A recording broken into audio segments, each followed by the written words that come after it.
여러분 안녕하세요. 역사인문의 향기 시간입니다. 오늘은 부국 대통령 박정희 제목으로 이재희 작가께서 발표를 해주시겠습니다. 이재희 작가는 현재 민족중흥회 홍보대사, 민족중흥회는 박정희 대통령을 기리고 그 정신을 우리 많은 분들한테 전파를 하고자 하는 그런 그 단체죠. 맞죠? 네, 맞습니다. 저 신동준입니다. 이재희입니다. 네, 강석진입니다. 부국 대통령 박정희라는 제목으로 오늘하고 또 다음에 한 시간을 더 하도록 그렇게 하겠습니다. 그러면 이재희 작가님의 아주 화려하고 내용 좋은 발표를 기대하면서 중간중간에 토론을 하도록 하겠습니다. 네, 제목을 제가 부국 대통령이라고 했는데요. 이거에 대해서는 아주 많은 분들이 같이 공감하고 계시기 때문에 이견이 없을 거예요. 근데 이제 그 안에 세세하게 들어가는 내용들이 여러분이 꼭 알아야 할 내용들이기 때문에 오늘 이 시간 집중해서 들어주세요. 세계 최빈국에서 경제 대국으로 박정희 대통령님께서 이 경제를 끌어안으셨을 때 혁명을 하셨을 당시에요.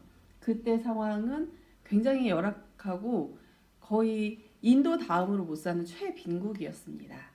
그런데 지금은 경제 10위까지 올랐었죠. 우리가 최근에는 문정부 하에서는 조금 떨어진 걸로 알고 있는데 한번 들어가 보겠습니다. 1945년 이후 독립한 나라가 한 140개 정도가 되는데요. 그 중에 우리가 140개국 중에 최고입니다. 사실은 선진국들하고 경쟁을 해서는 우리가 이제 다른 이야기가 나오겠지만 45년 이후 독립한 그 신생국들 사이에서는 우리가 최고라고 할 수 있고요. 저는요, 그 박정희 대통령님께서 반포하셨던 교육헌장, 국민교육헌장을 저희는 이제 외우고 컸어요. 근데 그거를 지금 학생들은 배우고 있질 않거든요. 근데 거기 보면은 우리는 민족 중흥의 역사적 사명을 띠고 이 땅에 태어났다.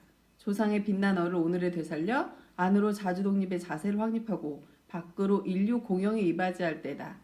그러니까 우리를 인류 공영에 이바지하는 한 사람 한 사람으로 키워 만드신 거예요. 그게 이제 우리나라의 교육을 하는 그 국민교육헌장에 담아낼 정도로 박정희 대통령님은 이 가난하고 못 사는 나라의 사람들을 이렇게 한 사람 한 사람 깨워내신 그런 훌륭한 분이신데 한번 들어가 볼게요.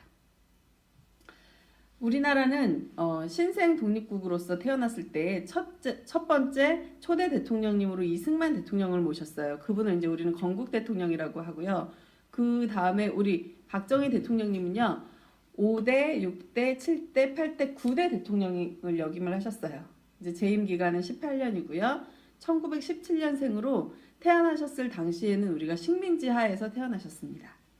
그리고 대구 사범학교를 졸업하시고 나서는 문경에서 교편을 잡으셨고요.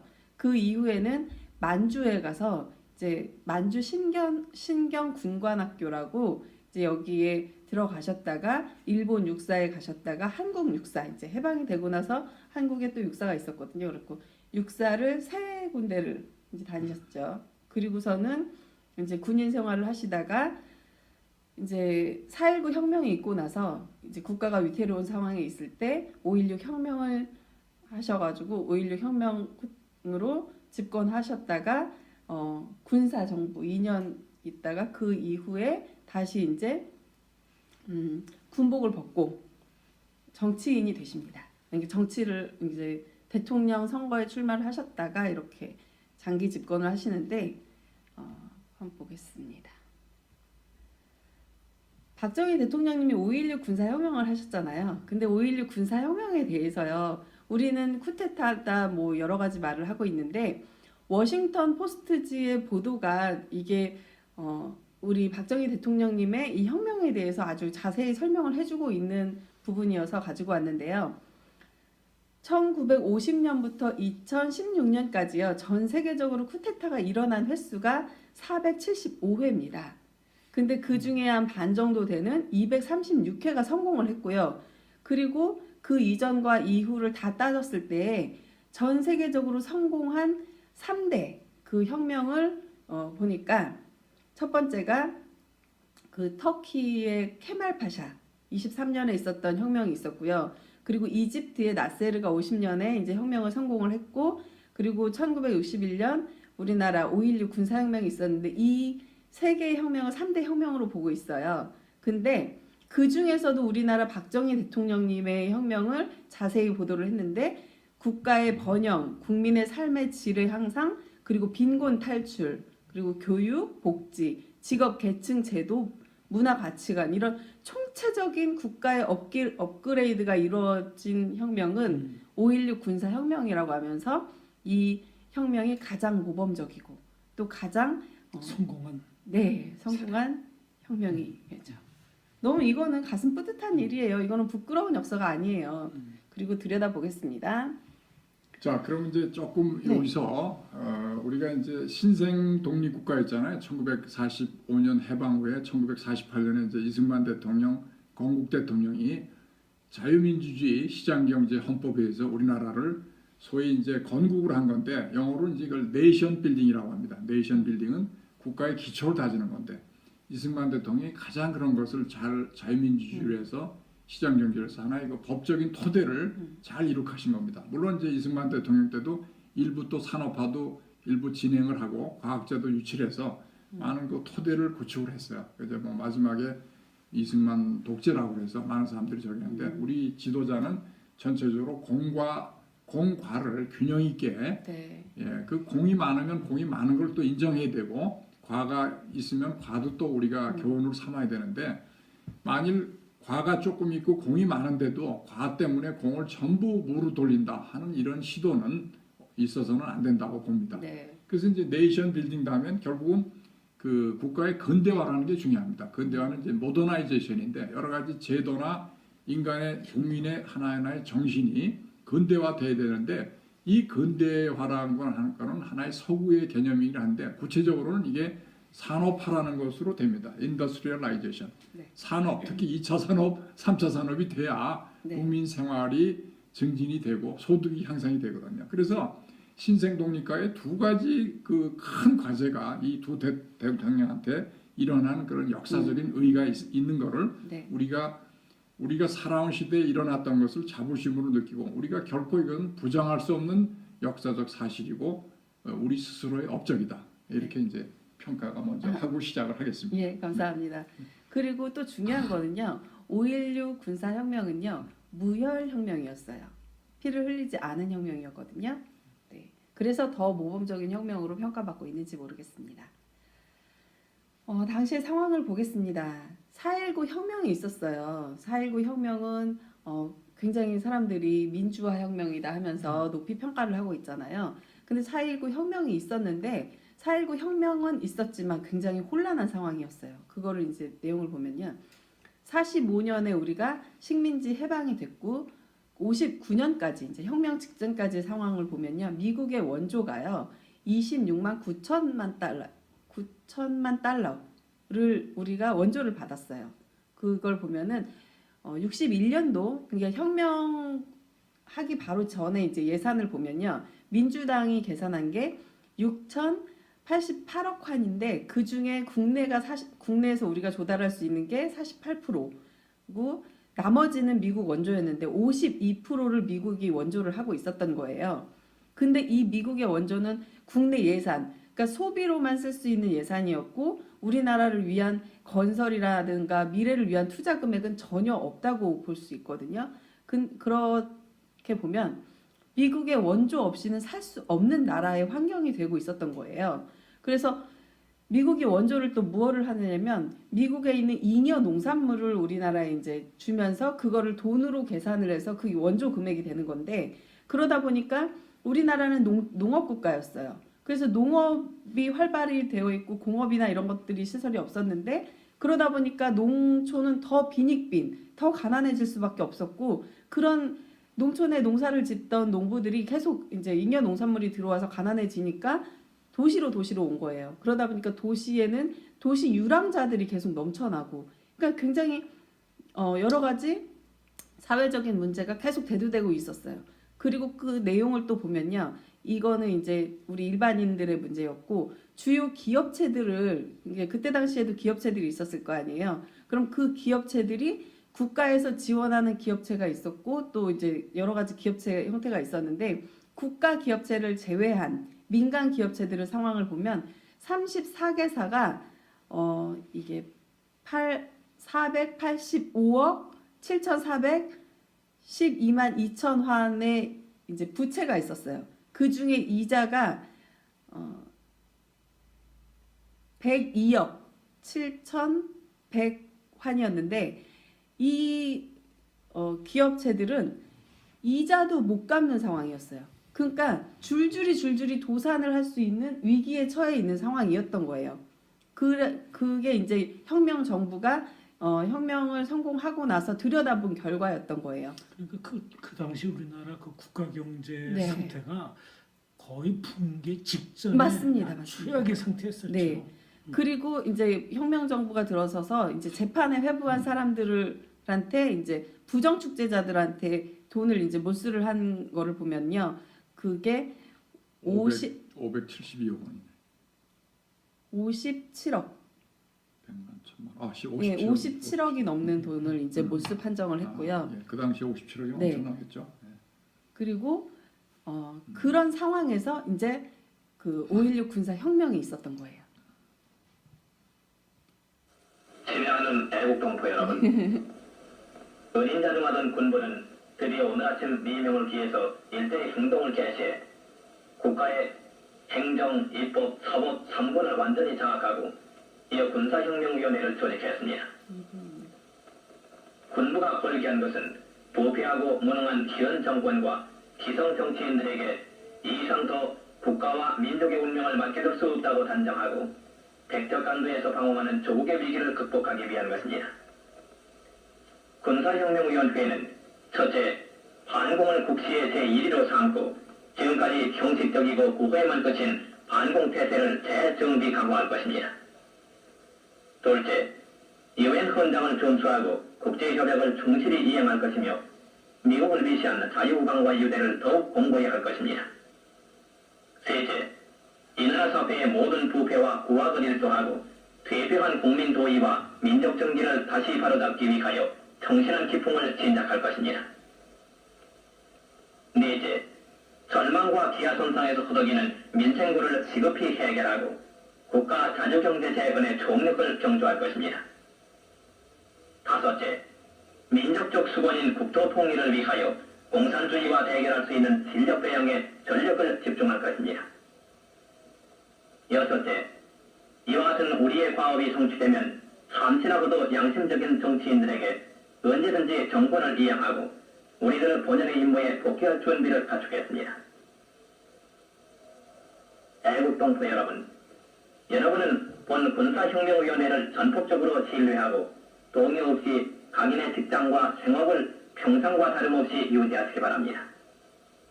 우리들의 조국은 이 순간부터 우리들의 희망에 의한 새롭고 힘찬 역사가 창조되어 가고 있습니다. 우리들의 조국은 우리들의 단결과 인내와 용기와 전진을 요구하고 있습니다. 대한민국 만세, 골기분 만세. 이 목소리 혹시 누군지 아세요? 아나운서 목소리. 네, 아나운서인데요. 이때 당시에 혁명을 수행을 하면서 이거를 군부에서 직접 얘기를 할 수도 있잖아요. 근데 그러지 않고 혁명을 그러니까 한강을 건너서 오자마자 처음으로 간 곳이 남산 밑에 있는 KBS 라디오 KBS 방송국이에요. 아나운서네. 예, 그래서 박세 누구라고 하는데 박정희 대통령님이 로비에 있으면서 그 사람을 내려오게 했어요. 그래가지고 내려와서 나 박정희요 하고 인사를 한 다음에 이 혁명에 대해서 설명을 해주십니다. 박정희 대통령님이 설명을 다 해주시고 나서 이 사람이 가서 방송을 하는 거예요. 그러니까 그런 절차가 전혀 필요 없을 수도 있잖아요. 근데 그게 아니라 박정희 대통령님은 이거에 대해서 이 사람이 충분히 숙지를 하고 이해를 하고 있어야 이거를 올바로 국민들한테 전달할 수 있다는 생각에서 그렇게까지 하셨습니다. 굉장히 대통령님의 생각이 어떻게 보면 이 당시 그 쿠데타가 시대적 필요였고 요청이었다고 봅니다. 예, 결과적으로 보면. 맞습니다. 그래서 5.16 혁명이 이제 일어났을 때 또 어땠냐면요. 그러니까 5.16 혁명 전은 해방 후 16년이 지났을 때였고요. 그리고 휴전이 되고 8년이 지나서 이제 4.19 혁명이 있었는데 최빈국의 상태에서 정치 혼란, 리더십 부재, 그리고 극대의 그 사회 불안, 그러니까 고난의 시기였어요. 그리고 전 세계적으로는 미국과 이제 소련을 위시한 냉전 체제였었거든요. 근데 우리는 이제 자유민주정에 포함되어 있는 시기였고요. 그리고 북한이 호시탐탐 노리고 있기 때문에 반공을 국시로 우리는 목숨을 걸고 싸워야 하는 시기였는데 그런 때에 정치가 무능하고 혼란한 상태였잖아요. 그러다 보니까 국민들이 환호를 했어요. 국민들이 굉장히 이제 혁명 정부를 반가워했고요. 그리고 육사 생도들이 이렇게 지금 사진에 보는 것처럼 환영 퍼레이드를 해줬습니다. 근데 박정희 대통령님이 혁명을 수행을 하고 딱 이제 그 상황들을 다 총 점검을 해보니까 이거는 장난이 아닌 거예요. 마치 분란, 도둑맞은 패가를 인수하였구나라는 생각을 가지셨대요. 근데 그렇지만 박정희 대통령님은 이미 이 정도인 걸 알고 있었다. 그렇기 때문에 우리가 혁명을 수행한 것이다. 그래서 이거를 하나부터 뜯어 고치면 된다 하고 이제 하신 거죠. 그러면서 또 혁명을 하고 나서 참 착하게도 이거를 국민들한테 일일이 설명을 하십니다. 그 국가와 혁명과 나라는 책에서요. 이 왜 우리가 5.16 혁명을 했고 왜 필요했는가를 설명을 하는데 해외 원조 아까 보시면은 52%에 달하는 매해 그 정도의 이제 해외 원조를 받잖아요. 그거 사실 공짜잖아요. 너무너무 못 사는 나라기 때문에 공짜로 그런 원조를 받고 있으니까 이 원조를 우리가 잘 이용만 하면은 이 5,000년 가난에서 벗어날 수 있는 이 최대의 기회라고 이제 박정희 대통령님 생각을 한 거예요. 근데 그 기회의 돈을 함부로 낭비와 사치를 하고 있었던 거예요. 이때 정말 못 살고 못 먹은 나라였는데도 불구하고요. 해외에서 들여오는 그 사치품들이 엄청나게 들어왔다는 거 아니에요. 예, 그게 이제 무능한 정부에서 쓰는 거예요. 일본에서 그 네. 밀수가 어마어마하게 많이 네. 들어왔었어요. 그러니까 그 사치품들. 소중한 달러를 그런 사치품으로 쓰고 있었다는 거에 대해서 이 군인이었던 박정희 대통령님은 굉장히 그 분노를 하고 계셨어요.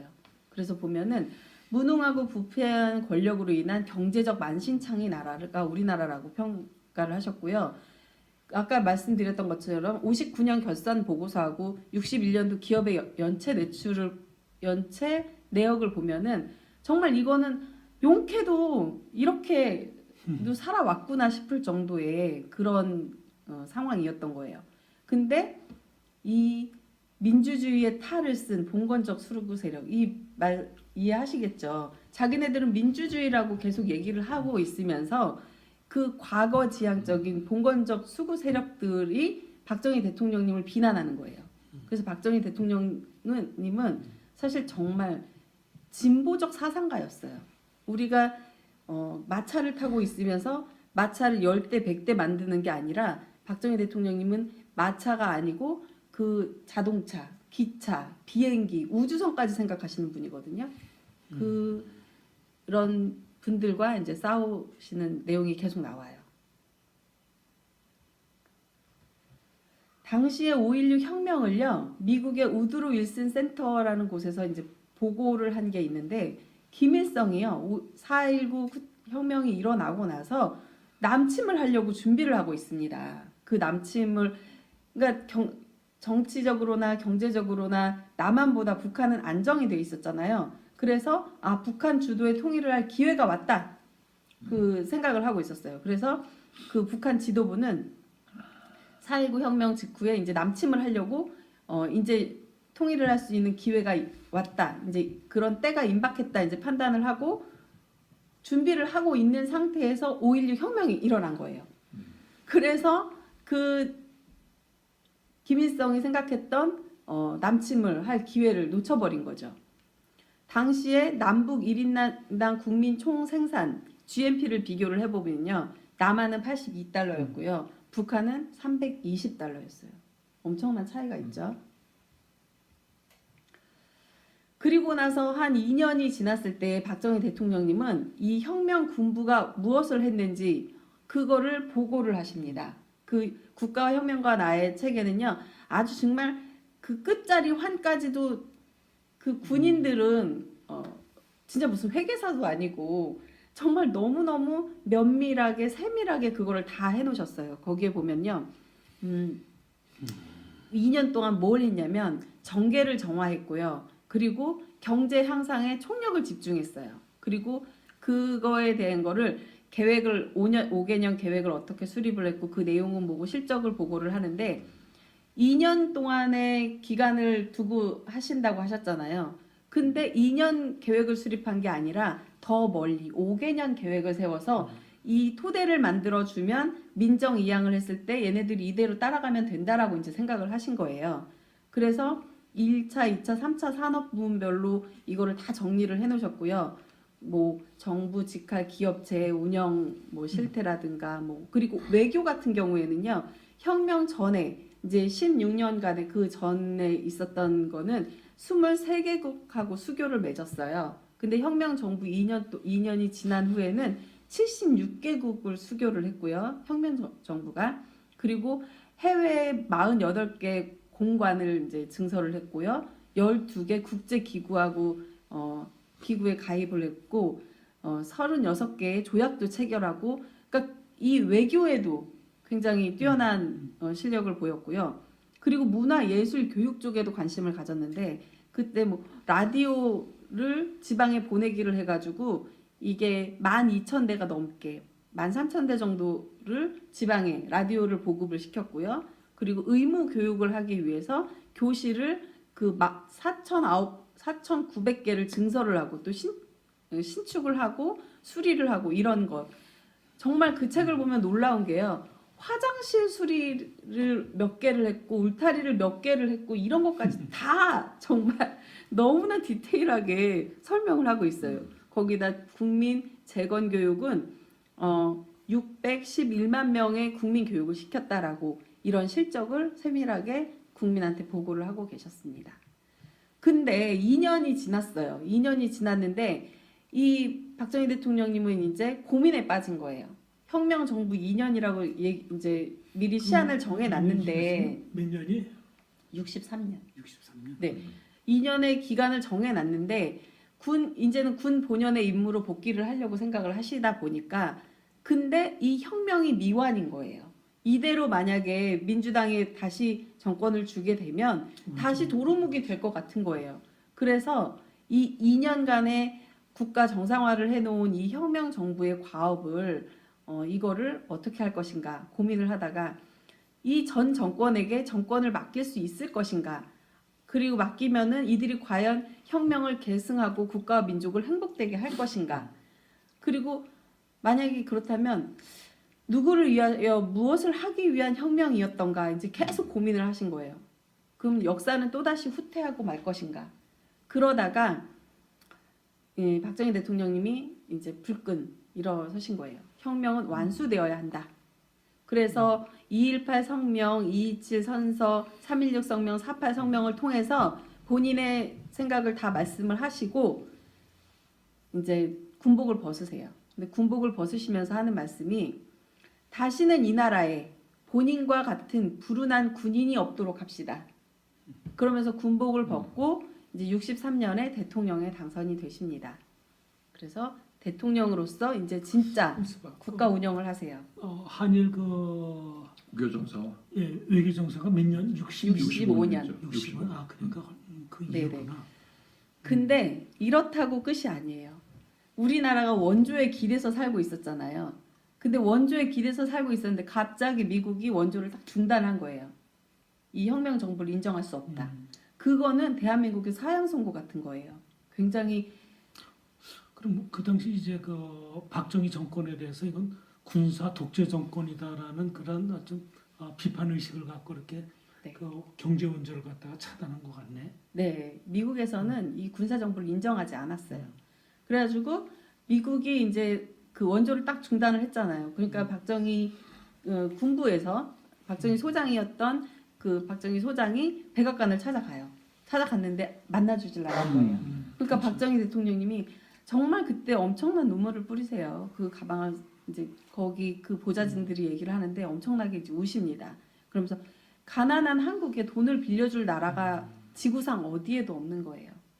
그러다가 우리하고 같은 처지에 있는 독일의 눈을 돌리십니다. 분단국이. 네, 거기도 이제 동독하고 서독하고 분단되어서 서독은 경제 발전을 이루었고 동독은 공산화인 상황이잖아요. 여기도 남북이 대치하고 있는 우리하고 같은 상황이기 때문에 그쪽에 돈을 빌리려고 하는데 우리나라가 너희 나라에 이제 가난한 니네 나라에 뭘 믿고 돈을 빌려줘.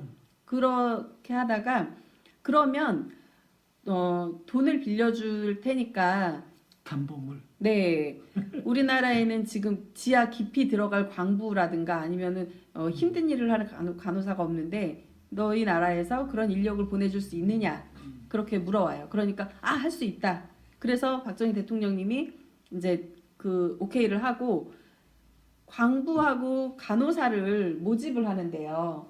아까 말씀드린 것처럼 도시에 유랑하는 사람이 많았잖아요. 그리고 또 대학을 나왔지만 취직을 못하는 뭐 기업이 있습니까? 뭐가 있습니까? 취직을 못하는 그 사람들이 이 500명 고졸 광부 모집을 하는데 46,000명이 이때 대학교 졸업한 사람들이 네. 허다하게 갔어요. 네 맞습니다. 손이 깨끗한 사람들은 너 손이 깨끗해서 안 돼. 그러고서 돌려보내면 바닥에 손을 막 문지르고 껌댕이를 묻히고 막 이러면서 사람들이 올 정도로 그렇게 수두룩하게 이제 몰렸어요. 그래가지고 이 사람들을 독일로 보냈어요. 보냈는데 이 사람들은 3년치 월급을 담보로 돈을 빌려 받은 거예요.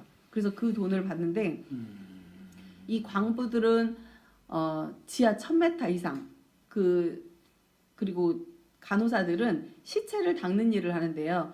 우리나라 사람들이 당시에 못 먹어서 체구가 작잖아요. 간호사들도 얼마나 작아요. 근데 자기 몸에 2배나 되는 사람들의 시신을 닦느라고 2년이면 허리 디스크가 걸리고 막 이럴 정도로 지하 고생을. 1000m 정도 내려가면요. 지열이 온도가 지열이 38도, 네, 네. 40도까지 올라가요. 네.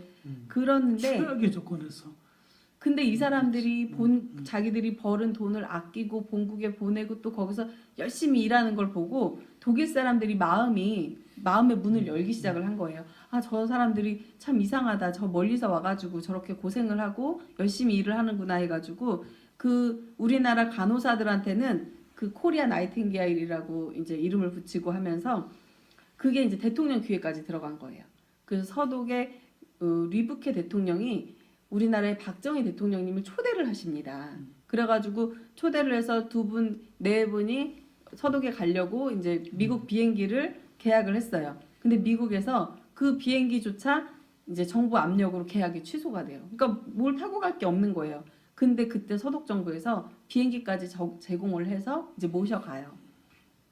그래서 모셔갔는데 64년 12월 1일이에요. 그래갖고 서독에 도착을 했는데 이제 그 광부 간호사들 뭐 이런 사람들이 곳곳에 흩어져 있었을 거 아니에요. 어디 모여 있는 게 아니라 시골 뭐 탄광 이런데 있는데 시골 마을에 이런 작은 그 강당 같은 데를 빌려서 거기에 다 모인 거예요. 근데 박정희 대통령님 딱 들어가시는데 이 광부들이 그 뜨거운 지열에 이게 다 타가지고 시커먼 얼굴들로 있는데 박정희 대통령님 네 분이 들어가시면서 울컥하신 거예요.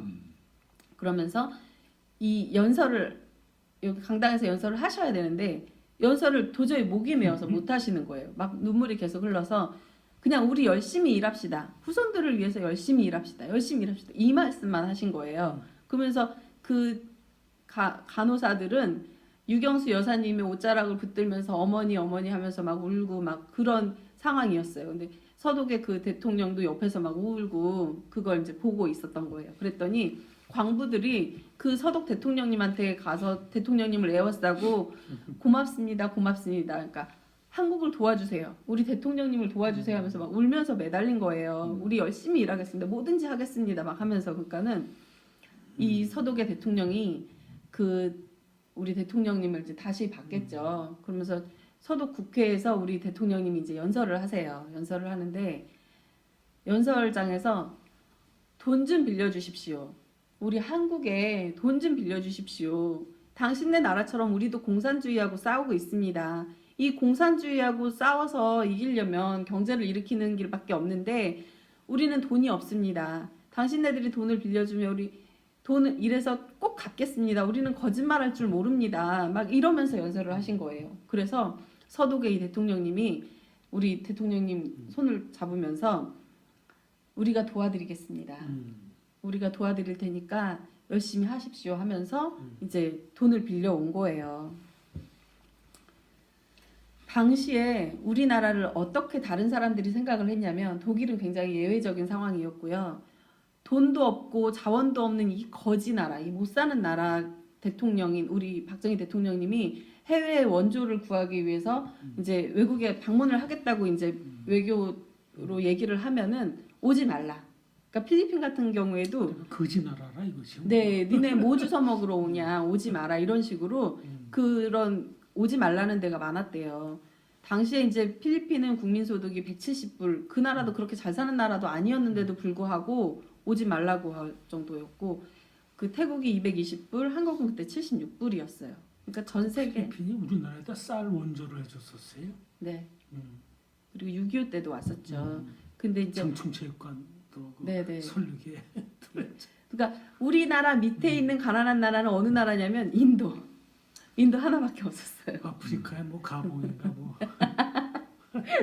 네, 아 진짜 가슴이 막 울컥해요. 근데 이제 우리 박정희 대통령님이요. 64년도에 서독을 방문을 했을 때 그 서독의 아우토반을 보십니다. 아우토반은 속도 제한이 없는 고속도로예요. 그렇게 뻥 뚫린 고속도로를 보고 감명을 받으신 거예요. 그래서 아 우리나라도 고속도로를 건설을 해야겠다 하고 계획을 하셔가지고 이제 그 계획을 말씀을 하시니까 지금 고속도로를 놓으려고 하는데 돈이 없잖아요. 근데 달러를 귀한 달러를 가져와서 그런 데에 허비를 한다고 지금 이 밑에 보이면 사진은 이게 농성하는 거예요. 막 고속도로 하겠다고 하는데 들어 누워가지고 김대중 씨가 완전 바닥에 누웠었어요. 네 김대중, 김영삼 다 예. 네. 그때 국민 총 생산이 142달러 나라에 고속도로 같은 거 필요 없다. 그거는 고속도로에 달릴 집도 예, 없는데 그래서 뭐 고속도로. 제가 이제 우리 정치인들을 보면서 느끼는 거는 정치인들은 뭐 민주화 투쟁이다 그래서 맨 투쟁을 하시는데 그 정치인들은 좀 정치인에 대해서 맨날 그 일당들하고 같이 뭐 이렇게 모사를 하는데 전념이 할 것이 아니라 공부를 좀 해야 됩니다. 네. 우리나라가 정치인들이 되기 전에 우리 헌법 공부를 해서 자유민주주의 시장경제를 완전히 국가의 지도 이념으로 삼아서 그렇게 국정을 해야 되는 물론이고 이런 사회간접 자본시설이 경제발전을 촉진한다는 아주 기본적인 경제 상식 이런 정도는 알아야 되는데 이걸 두루놓아서 어찌 하겠다는 거야. 그러니까 남이 하면은 이게 반대야 무조건. 그렇잖아요. 지금 핵심이 그거야. 사촌이 땅을 사면 배가 아프다고. 외국 사람들은 사촌이 땅을 사면 기쁘다고 한대요. 같이 그렇죠. 축하를 해주는데 왜냐면 이게 이런 우리 세가 늘어났다는 이제 나쁜 생각을 것들이 갖는 거죠. 함에도 불구하고 이거를 극복해야 되니까 얼마나 이게 힘이 들었겠습니까? 저는 이해가 됩니다. 근데 여기 옆에 그림 보이세요? 이거 그건 스케치한 거구만 박정희. 예 박정희 대통령님께서 직접 이렇게 그림까지 그리시고 그리고 이 박정희 대통령님이 이게 노선, 공정, 계획, 추진 방식까지 모두 박정희 대통령님 머릿속에서 나온 거예요. 이게 저 인터체인지인데 굉장히 네. 그 아주 아름답습니다. 네. 인터체인지. 그리고 그 시멘트 몇 포대까지도 다 일일이 계산을 하셨다는 거 아닙니까? 여기 그리고 건설 인력으로는요 공병들이 많이 투입이 됐어요. 네. 이제 서울 부산 간 고속도로 누가 이게 아니 이게 뭐 과거로 돌아갔어요? 이게 어떻게 된 겁니까? 타임머신을 타고 네. 우리 이 작가께서 아까도 저 있었는데 영예네 아까 영예. 봤는데 영예가 이거 됐습니다. 저는 유경수 네. 옆에 나란히 서 있으니까 이게 뭐 아, 꿈인지 감사합니다. 생신지 모르겠네요. 네. 근데 음. 79년에 국민소득이 1,636달러로 훌쩍 뛸 정도로 이 서울 부산 간 고속도로는 큰 역할을 합니다. 네. 이 경부고속도로는요, 우리 5천년 단군 이래 가장 거대한 사업이라고 할 수 있고요. 이 사진이 대한뉴스에 하여튼 뭐 네네네. 그냥 완전 고정 메뉴로 꼭 나왔었어요. 네.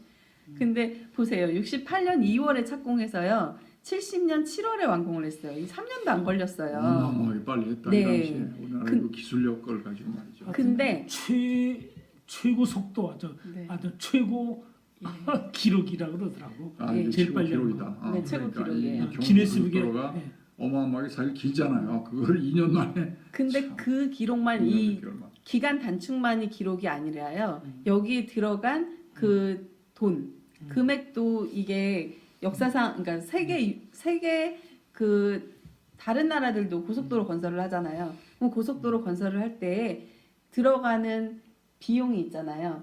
그게 뭐 얼마만큼 제가 지금 생각이 안 나는데 6억 좀 최저 6억 비용이에요. 아니 최저 예. 비용의 최고 속도로 완공한 6 거예요. 그러니까 어느 그러니까 1m인가 뭐 거기 들어가는 돈이 6억이 든대요.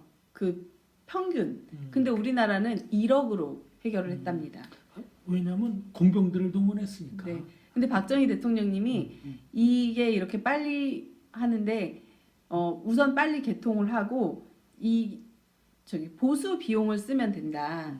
이거를 고속도로 개통을 하고 고속도로 통행료를 받아서 그걸로 계속 개보수를 해가면서 가면 될 것이다라고 이제 미리 이게 부실공사가 아니라 그런 계획도 하고 계셨다고 합니다. 여기 제일 또 공헌한 사람이 정재용 씨죠. 아, 네. 그래서 공사 대금을 못 현대건설이 여기 주니까 참여했구만요. 그러면 그래서 돈을 못 주니까 돈 대신 뭐냐면 땅을 줬어요. 땅을. 그리고 이제 그래서 뭐 서산 간척 지금 보고 이 현대가 네. 땅을 많이 확보한 그리고 이유가 이제 자동차 공장 세울 수 있도록 음. 또 지원해주고. 그리고 또 보면요. 이게 박정희 대통령님이 강하게 의지를 보인 게 있는데요. 핵 개발 그리고 핵 개발을 하려면은 과학 기술이 있어야 되잖아요. 그리고 그 과학 기술을 가지고 또 중화학공업이 있는데 이 중화학공업은 왜 박정희 대통령님이 그렇게 이제 이게 다 마찬가지로 국방 방위 산업 때문에 그런데 이 중화학공업 쪽에서 기계 쪽으로 하면은 우리는 그때 총도 못 만들고 있었잖아요. 근데 우리 국산 기술로 이거를 하자라는 의지를 갖고 계셨는데 그 보면은 이 과학기술은요. 과학기술이나 중화학공업 기술은 국가의 의지 없이 이 자연 발생적으로 일어날 수 있는 일이 아니랍니다. 그리고 그 과학기술 5개년 계획을 세우는데요. 이거는 2차 대전 이후에 제3세계 중에는 없는 일이었답니다. 이 당시 그 북한에서는요 탱크까지 만들었었어요. 아, 네. 예, 그래갖고 이 당시 그 박정희는 김일성과의 그 대립과 네. 경쟁 관계에 있었어요. 맞아요. 산업화를 못 이루면은 공산화가 될 수밖에 없는 그런 아주 절박한 처지였기 때문에 네. 이 산업 발전 그러니까 이게 계획도 지금 이제 처절한 경쟁 중요한 포인트를 말씀해 주셨는데 결국 박정희 대통령이 1970년 초까지도 우리가 북한에 비해서 경제가 뒤져 있었잖아요. 이거를 박정희 대통령 재임 시절에 추월을 했다는 거. 그리고 네. 공산주의에 대한 우리가 더 나을 수 있다는 그 자신감을 가지고 국민 갖다가 이끌어갔다는 거. 이게 굉장히 중요한 업적 같습니다. 그 69년도에 키스트 이제 연구 인력들이 대통령 월급보다도 훨씬 많았답니다. 그리고 이런 핵 개발이나 과학 기술이나 중화학공업을 이제 육성을 하려고 하는데 행정이라든가 뭐 여러 분야에서 이 태클을 많이 걸 거 아니에요. 왜 걔네한테 그렇게 많이 하느냐 했을 때 이 모든 방패막이가 되어 주신 분이 박정희 대통령님이십니다. 이 당시 그 미국에 유학하고 있던 그막 네, 곧 나와요. 유학생 뭐 교수들을 엄청 네네네. 불러들였죠. 그러니까 박정희 대통령님은요 핵 개발을 하셔요. 어떻게 하냐면 69년도에 이제 아시아에서 군을 빼겠다고 하는 닉슨 독트린이 있었어요. 그러면서 닉슨 독트린으로 인해서 자주 국방에 대한 생각을 더 확고하게 갖고 계시게 된 거예요. 그래서 향토 예비군을 창설을 했어요.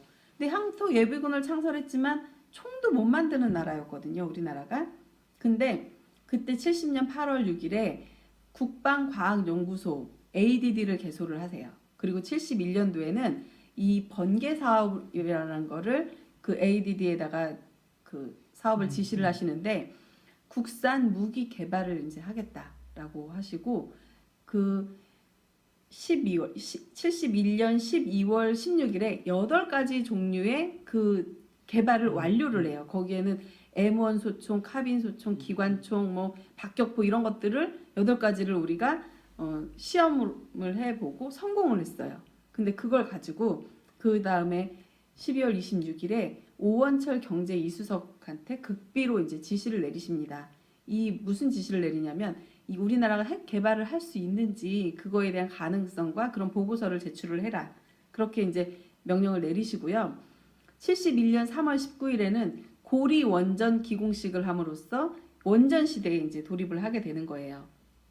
그리고서는 이 원전이 78년 7월 20일에 준공하고 상업 발전을 바로 이제 개시를 할 수 있는데 이 뒤에 뭐가 있냐면요. 이게 되게 중요한 건데요.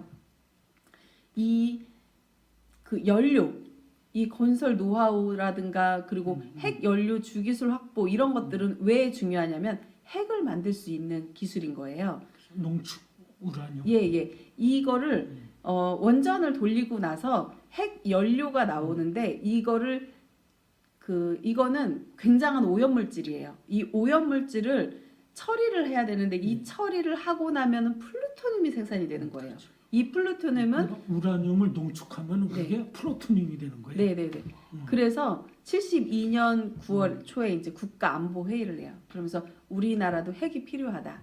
그래서 핵 개발에 대한 검토 지시를 미리 해놓은 게 있었고 이제 그걸 가지고 또 얘기를 하는데 그리고 나서 75년도에는요 200km까지 가는 국산 지대지 미사일을 개발을 해요. 이제 미사일을 개발을 하는데 그게 7년 후 이제 78년 9월 26일에는요 100곰 미사일을 성공을 해요. 이 미사일을 발사를 하는데 이거는 세계 7번째라고 합니다. 자, 그럼 제가 여기서 또 한 말씀 드려야 되겠는데 네. 이게 지금 원자력 기술이라는 것이 우리가 유사시에 핵을 만들 수 있는 중요한 하나의 그 기초 기술이자 어떤 그 네. 기초가 되는 거잖아요.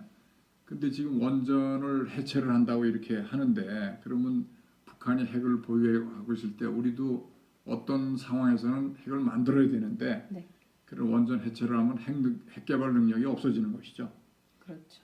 맞습니다. 그렇다고 볼 수가 있죠. 그렇죠. 그리고 이제 네. 인재들이 다 사장돼 버리고 다 그렇죠. 외국으로 다 외국으로 나가버리죠. 나가죠. 그래서 네. 뭐 하여간 태양광이 있는데 이것이 적절한 이게 지금 태양광이 열 효율도 낮고 해서 우리나라 굉장히 불리한 상황에서 네.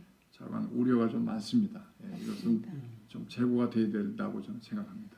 근데 아까 오원석 경제 이수석한테 박정희 대통령님이 이거를 조사를 하라고 해서 이제 계획 보고서가 나옵니다. 거기에는 우리나라가 보유할 핵무기로는 플루토늄 탄핵이 적합하고 이거는 외국에 대한 기술을 좀 도입을 하고 국내 기술 개발로 생산이 가능합니다.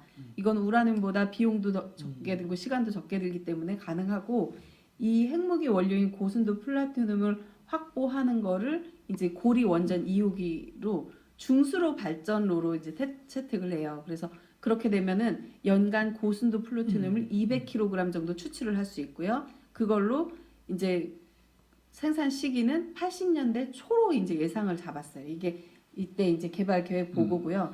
그다음 이거에 대해서 좀 더 보완을 해가지고 이제 핵폭탄 개발 계획서를 만드는데 이건 대회비예요. 그 내용을 보면요, 국방과학연구소 원자력 연구소인데 특수사업연구진이 구체적이고 이제 세부적인 핵폭탄 개발 계획서를 작성을 한 건데 예산이 얼마가 든다. 15억에서 20억 달러가 들고 소요 기간은 6년에서 10년이면 된다. 그래가지고 이 우리나라 미국의 MIT 출신인 주재양 박사라는 분은요 국제 원자력 핵 연료 분야의 최고 권위자였어요. 그래서 그분을 모셔오면서 그 한국인 그러니까 외국에 있는 한국인 그 인재들을 다 쓸어 모으는 거예요.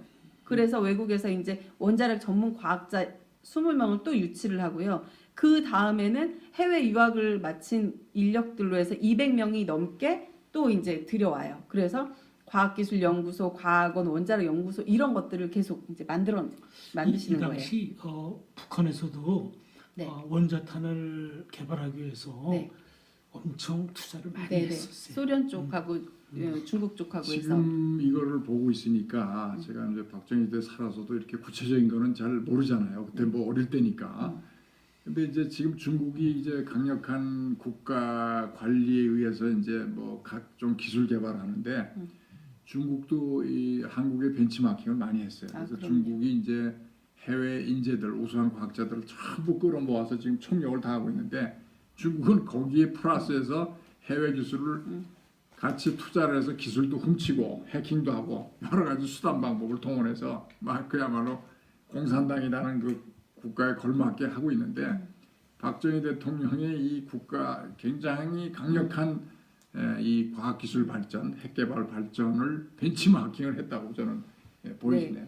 이제 계속 하겠습니다. 네, 하십시오. 이제 미국은 어떤 상황이었냐면 이 재처리 공장을 만들게 되면은 이건 핵무기 제조 목적이다. 그렇기 때문에 여기서 이거는 강력 저지해야 된다라고 생각을 하고 있었는데 프랑스는요 다 같이 NPT에 가입이 되어 있고 한데 이 재처리 시설에 대해서 판매를 할 수 있다.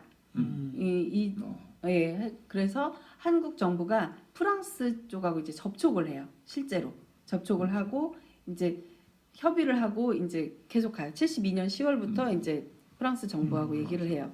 그래갖고 74년에는 이제 프랑스하고 원자력 협정 체결하기로 했어요.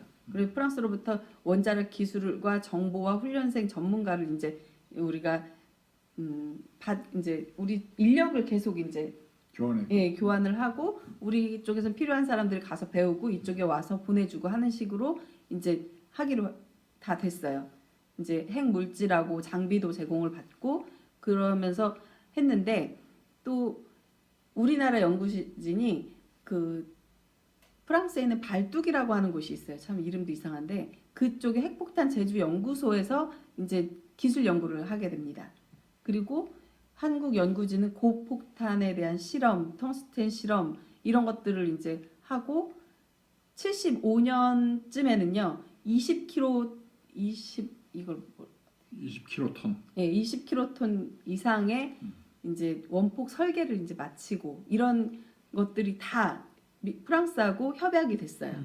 그래서 이제 사인만 하면 돼요. 근데 이거는 북한보다 우리가 30년 앞선 북한 측 기술보다 기술적인 면에서 굉장히 우월한 핵폭탄인데요. 그리고 그것만 끝이 아니라 캐나다에서 캔도 이제 중수로 원자로 도입을 하기로 했는데 이거는 먼저 잠깐 설명을 하면요. 중수로 원전하고 경수로 원전이라는 걸 많이 들어보셨잖아요. 이 경수로는 뭐냐면요. 그 우리가 일반적으로 사용하는 물을 사용하는 거예요. 그래서 이게 핵 연료를 쉽게 얻을 수 있는데 그것보다 이제 하다가 이거를 교체할 때에는 다 세우고 그렇죠. 이걸 다 빼내고 하면서 해야 되는 굉장히 어려움이 있고요. 이 중수로는 이걸 확보가 되면 그 안에서 다 계속 돌릴 수가 있는 이점이 있었어요. 그래서 미국은 경수로형이고 캐나다는 중수로형인데 우리는 이제 캐나다하고 접촉을 하는 거예요. 그래서 캔도 이제 중수로 원자로를 도입을 하게 되면요. 캐나다에서는 NRX를 끼워서 주겠다. 이제 니네가 이거 큰 거를 가지고 가면은 이거를 껴서 주겠다 하면서 네. 이제 그런 협약이 다 끝난 상태였어요. 그래서 뭐 이승만 대통령 시절 때도 연구용 원자로인가 그거를 해놓은 걸로 내가 알고 있는데 이승만 대통령님이 시작을 하셨고요. 박정희 대통령님이 그걸 더 키워내신 거죠. 그래서 더 구체화. 예. 그래서 이거를 이제 오원철 수석이 계속 뛰어다녀요. 그래가지고 이 캐나다로부터 하고 그 이스라엘의 국제 거상이 있어요. 그 사울 아이젠버그가 이제 중개 역할도 해주고 뭐 이러면서 유럽의 금융 기관들로부터 이제 돈도 이렇게 차관을 구성하고 이러면서 다 준비가 됐어요. 근데 이제 이게 다 준비가 됐는데 해외에서 악재가 발생을 해요. 어떤 악재냐면요. 74년도에 인도는 당시 중국하고 싸우고 있었거든요. 근데 인도가 라자스탄 사막에서 지하 핵실험을 성공을 합니다. 근데 이 핵실험을 성공을 하는데 캐나다로부터 이제 받은 NRX를 통해서 재처리해서 그 핵연료 플루토늄을 추출한 거예요. 그래가지고 이거를 미국이 이제 이거를 알고, 그러니까 여기 인도도 사실은 미국이 주시를 하고 있었는데 그 감시망을 뚫고서 한 거잖아요. 그래가지고 미국의 핵개발 감시가 좀 더 이제 강화된 거예요. 그래서 한국을 이제 주시하고 있으면서 안 된다 하게 되는데 이거를 미국이 한국에다가 안 된다고 했을 때 한국은 그래 안 할게 이제 안 하겠다고 했는데 그걸 믿을 수가 없잖아요 미국이. 그래가지고 이거를 해외, 그러니까 프랑스나 캐나다나 이런 쪽에 압력을 가합니다. 그래가지고 하는데 한국이 만약에 이 시설들을 도입을 한다. 그럼 이거를 못 막으면 어떻게 되냐면은 75년 9월에는 핵 연료 48톤을 도입을 해가지고 78년에는 고리 원전이 가동이 되고 매년 플루토늄이 139에서 670kg이 확보가 되면 한국은 매년 23개에서 28개의 핵폭탄 원료를 이제 확보를 하게 되는 거다. 이건 무조건 막아야 된다. 북한은 아니 미국은 그렇게 보고 있었던 거예요. 그래서 미국이 방해를 해가지고 그 취소하지 않으면은 이제 군사 원조 이제 그 다른 원조는 끊었고 막 했는데 이제 군사 원조를 끊겠다고 한 거예요. 그러면서 이 박정희 대통령한테 이거를 압력을 가하니까 박정희 대통령이 핵 개발 안 하겠다고 이제 각서를 써줘요. 어떤 또 조건을 제시했겠죠. 핵 예. 개발을 안 하는 대신 뭐 그것까지는 제가 네, 이제 오케이. 잘 예. 모르는데 예, 예. 근데 이제 써주고 이거에 대해서 그 프랑스 외무성하고 한국하고 이제 계약을 체결하기로 돼 있었잖아요. 그래서 계약을 체결로 한 날 우리나라 사람들은 양해 각서, 그러니까 핵 개발 안 하겠다고 각서는 써줬지만 이 프랑스하고 계약을 하기 위해서 프랑스로 다 넘어갔어요. 넘어가가지고 이제 호텔에서 그 계약하기 30분 전까지 계속 기다리고 있었는데 30분 전에 통보를 해옵니다. 이거 연기하자 프랑스에서. 그래가지고 기다리다가 이제 돌아왔어요. 돌아와가지고 우리나라에서 이거를 계약 파기를 통보를 해요. 근데 이 뒷면에는 뭐가 있었냐면 프랑스가 한국 정부에다가 니네가 파기를 하는 걸로 하자. 우리가 제의를 파기하는 걸 한국이 제의를 해라. 그런 예, 얘기죠. 그러니까 한국이 파기를 하는 걸로 해라. 그렇게 하면서 어차피 이제 그 계약 파기에 대한 국제법상에서 배상 76년도에 위약금. 박정희 대통령이 그때 피격 당하기 아니죠. 훨씬 전이죠. 그 79년이죠. 79년이니까. 79년. 그래가지고 예 훨씬 이게 전이죠. 이제 안 되고 캐나다도 미국 압력으로 그렇지. 있어가지고 캐나다도 이제 못하고 이제 이게 끝이 나버렸어요. 이게 이제 여러 가지 국제적 상황, 미국의 전략은 핵 확산을 금지하는 그런 전략이에요. 그런데 근데 이제 이제 인도가 이제 살상의 개발을 먼저 해버렸어요. 그 다음에 인도하고 적대국인 또 파키스탄이 파키스탄이 해서 지금 핵보유 국가가 인도, 파키스탄이 사실상에 그렇게 핵 개발이 된 거를 미국이 막지 못한 건데 네. 미국이 한국의 우리 대한민국의 핵 개발을 극력 막은 이유는 미국은 한반도를 이제 전략적으로 생각하기 때문에 한국이 독자적으로 행동하면 미국의 전략이 먹히질 않잖아요. 그러니까 자기의 핵우산을 제공하는 대신 한국이 독자적으로 개발하는 것은 극력 막고 한국이 이렇게 NPT를 뛰쳐나가서 핵 개발할 경우는 북한도 뭐 자동방으로 핵 개발을 하게 되고 이런 거를 뭐 우려로 한 것으로 보여지고 박정희 대통령이 그 틈에서 독자적 핵 능력을 보유하려고 나름 노력하다가 그러니까 예, 뭐 어렵게 참 된 것이죠. 자주 국방을 위한 참 몸부림이었죠. 그렇죠, 네. 그렇죠. 예, 예, 근데- 의존하겠다고. 근데 이제 박정희 대통령님 생각은요 그러니까 재처리 시설 도입을 포기하겠다라고 말씀을 하셨는데 그거에 대한 생각은 뭐였냐면 프랑스에서 재처리 시설을 도입을 했어요. 도입을 했는데 핵 무기를 생산하는 데까지는 5년 정도가 필요하거든요. 그럼 그 안에는 안보가 뚫리는 거예요. 그 미국이 철수를 하게 되면 그래서 박정희 대통령님이 이제 이거 도입을 포기를 했고요.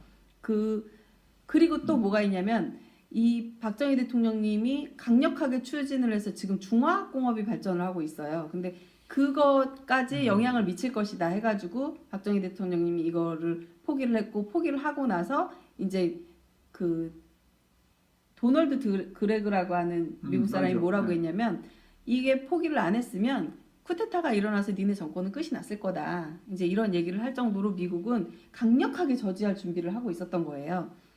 그래서 그렇지만 이제 그 박정희 대통령님은 핵 개발의 필요성은 계속 생각을 하고 계셨어요. 그래서 이번에는 극비리에 추진을 하십니다. 그래서 또 보면 그 북한은 우리보다 월등한 군사력을 갖고 있었고요. 북한이 핵을 개발하고 있다는 그 정보를 갖고 계셨어요. 그래가지고 76년 말에 김정겸 비서실장 그리고 또 아까 얘기했던 오원철 수석한테 원자력 산업에 대해서 본격적으로 추진을 하라고 지시를 내리세요. 그리고 극비리에 이제 연료봉 공장을 건설을 하는데요. 76년 12월 1일 날 이거를 핵연료개발공단을 출범을 해요.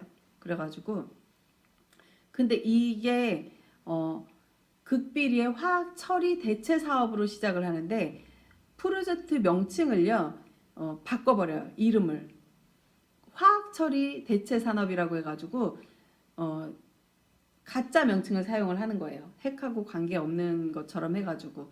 근데 이거를 해외에서 도입하는 게 안 됐으니까 이제 국내 생산을 하자라고 국내로 이제 돌리는 거예요.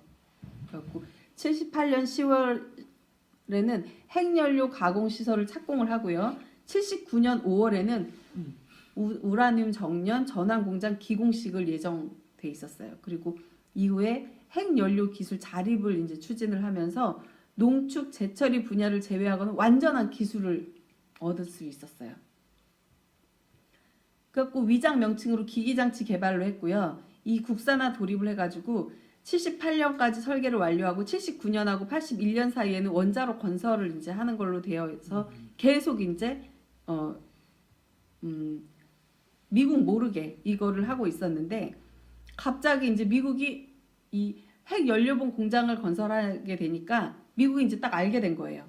그래서 너무 놀래가지고 미 국방장관이 이제 방안을 해서 빵이냐 핵개발이냐 하면서 이제 우리한테 태기를 강요를 해요. 그러고 나서 그때에 9월 26일 날 아까 얘기한 것처럼 백곰 미사일 백곰 이제 공개 발사를 해요. 공개적으로. 그러면서 이게 성공을 하는데 이게 아까 얘기한 것처럼 7번째거든요. 전 세계에. 그거를 하고 근데 이제 미국이 너무 놀래가지고 이 핵시설을 확인을 하기 위해서요.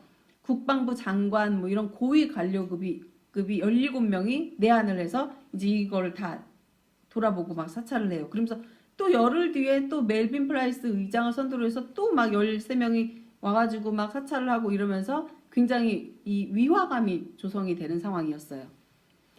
그리고 박정희 대통령님이요. 79년 1월 3일에 그 최측근이죠. 선우연이라는 사람한테 이제 얘기를 해요. 이때는 핵 개발이 95% 이제 성공을 한 상태였거든요. 그래서 박정희 대통령이 뭐라고 하냐면 내가 81년에 그만둘 거야. 이제 대통령직을 그만둘 거야. 그리고 81년 전반기에 핵폭탄이 완성된다고 이제 보고를 받았어. 핵폭탄 생기면 이제 김일성이 남침을 못하니까 그러면서 여의도 행사 그 국군의 날 행사 때 그걸 보여주고 이제 나는 그 자리에서 물러날 거야라고 이제 말씀을 하세요. 그러니까 이게 농축 재처리 부분을 제외하고서는 95%까지 달성이 된 거예요. 너무너무 이거는 굉장히 가슴 아픈 일이기도 하고 속상한 일이기도 한데 미국은 모든 비상수단을 써서라도 막겠다라는 상황이었거든요. 근데 이제 또 보면요. 박정희 대통령님이 몰래 하고 있던 핵 그리고 다 반대하고 있던 중화학공업을 육성을 하는데 이제 다시 71년으로 돌아갈게요. 71년 1월 연두 기자회견에서요. 박정희 대통령님이 중화학공업 육성에 대해서 이제 선언을 하세요. 근데 사람들이 다 반대를 해요. 농업하고 사람밖에 없는 나라에 무슨 중화학공업이냐. 모두 막 전면적으로 반대해요. 그 중화학공업엔 뭐가 있냐면요. 철강, 조선, 기계, 자동차, 석유화학, 전자, 비철금속. 당장 먹고 사는 데는 별로 필요가 없는 것들인 거예요. 그래서 박정희 대통령이 노동 집약적 사회에서 자본 집약적 그리고 선진국으로 가기 위해서 꼭 필요한 거다. 그러면서 중화공업의 성공이 한국 산업화와 안보의 성공이다라고 생각을 하면서 부가가치가 낮은 걸로는 이 노동 집약적 수출품을 가지고는 국가의 부를 형성할 수가 없다. 그래서 또 기계 산업으로는 무기도 생산이 가능하잖아요. 무기 생산하는 거에 대해서 지금 미국이 굉장히 이제 싫어하는 부분인데 그래서 방위 산업을 육성을 해야 안보를 강화할 수 있고 자주국방을 할 수 있다고 해서 하는데 또 문제가 뭐냐면 중화공업을 육성을 하는데 내수 규모가 아니라 이 국제 규모로 만들겠다는 거예요. 왜 그러냐면 이제 중소기업을 육성을 하는데 지금도 뭐 중소기업 많이 하잖아요. 당시에 중소기업이 대기업으로 발전을 하고 대기업이 국제기업으로 발전을 하는데 중화학공업이 그 토대가 됐던 거예요. 근데 국제기업이 많아야 나라가 선진국이 되는 거잖아요, 사실.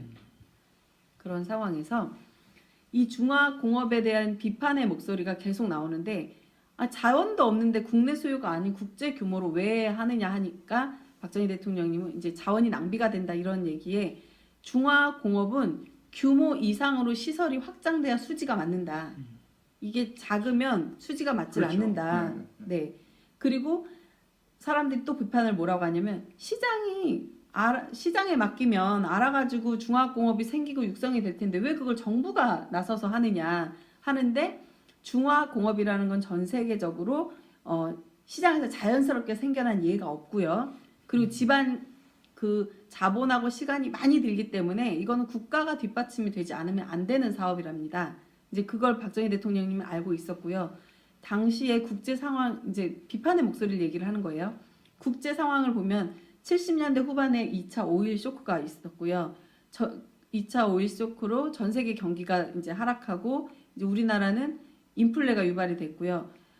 그러니까 우리나라는 석유를 100% 수입을 하기 때문에 이제 그렇잖아요. 그런 일이 있었고 이 너무 과잉 투자를 한다는 비판이 있었고 그리고 이거는 실패한 정책이라 정책 실패에 대한 사람들의 의견이 아주 팽배해 있었고요. 그리고 이런 정책은 후진국이 다루면 안 된다. 막 이런 그리고 또 수출이 그렇다고 해서 급격히 늘어나는 게 아니에요. 이거는 투자를 많이 하고 나중에 빛을 보는 거기 때문에 그래서 이런 비판들이 박정희 대통령님의 발목을 계속 잡고 있었거든요.